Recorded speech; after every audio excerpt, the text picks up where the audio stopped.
Hello, I'm Summer Sky. Are you cozy? Settled in? Good. Then take one nice slow breath, let your shoulders drop, and let me tell you what happened next at Willow Cottage. Because something was about to go slightly wrong, in the most well-meaning way possible. Close your eyes, and let's begin. It was a Tuesday morning, which is the kind of morning that doesn't make any particular promises.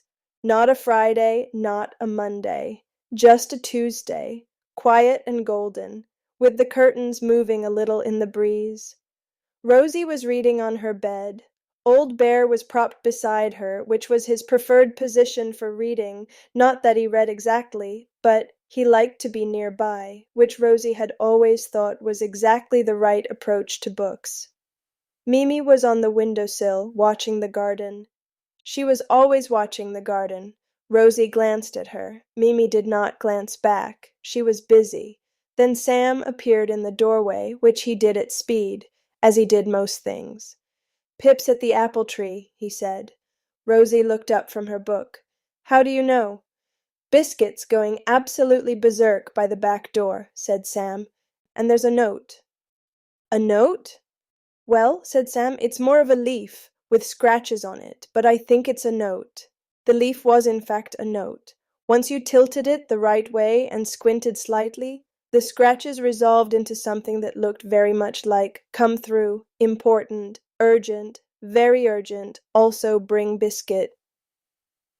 P. "Why does he want biscuit?" said Rosie.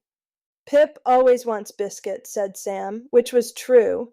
Pip and Biscuit had the kind of friendship that was mostly composed of Biscuit bounding toward Pip, and Pip bouncing backward out of the way, and both of them finding this enormously enjoyable.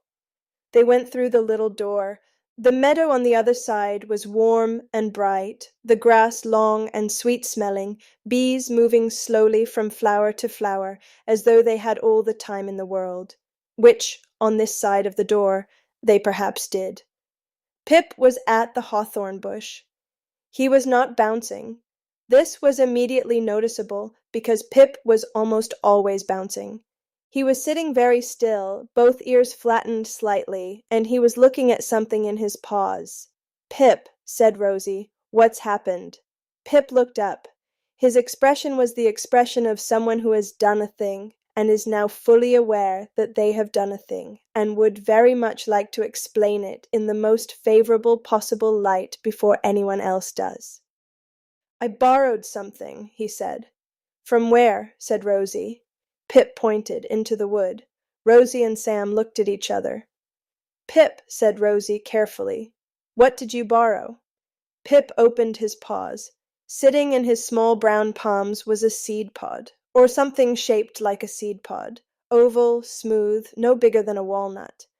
But it was the color of it that made Rosie lean forward and Sam say, "Oh," in a low, wondering voice. It glowed.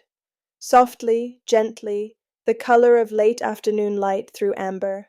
Warm and steady, like a tiny lantern that had decided to be a seed. "Where," said Rosie, "did you find that?" "Near the mossy hollow," said Pip. "It was just sitting there, on a root, on its own. I thought it looked lonely." "It's a seed pod, Pip." "A glowing one," said Pip, which he clearly felt was relevant.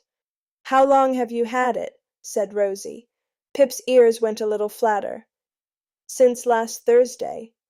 "Pip, I know. And what's happened since last Thursday?" Pip was quiet for a moment. "The mossy hollow has gone very quiet," he said, in a small voice. "The fireflies haven't come out at night. And the foxgloves along the south path, the ones that always glow a little at dusk, they've stopped." Rosie looked at the seed pod. It pulsed, very gently, like a slow heartbeat. "It needs to go back," she said. "Yes," said Pip. "I know, I've tried." "You've tried?" "I walked toward the mossy hollow 3 times," said Pip, "and I ended up at the pond, then at the big oak, then back here." Sam crouched down beside Pip. "The paths are muddled again," he said slowly. He looked at Rosie. "Like the waystone, when Pip had the waystone." "That was different," said Pip, a little defensively.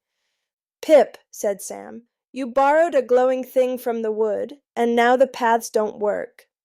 Yes, said Pip. Now. This is the moment when a voice joined in that nobody had been expecting. It came from above, and to the left, and it came very fast. Took it, not borrowed, took it. I saw everything. They all looked up. Sweet dreams. I'll see you next time.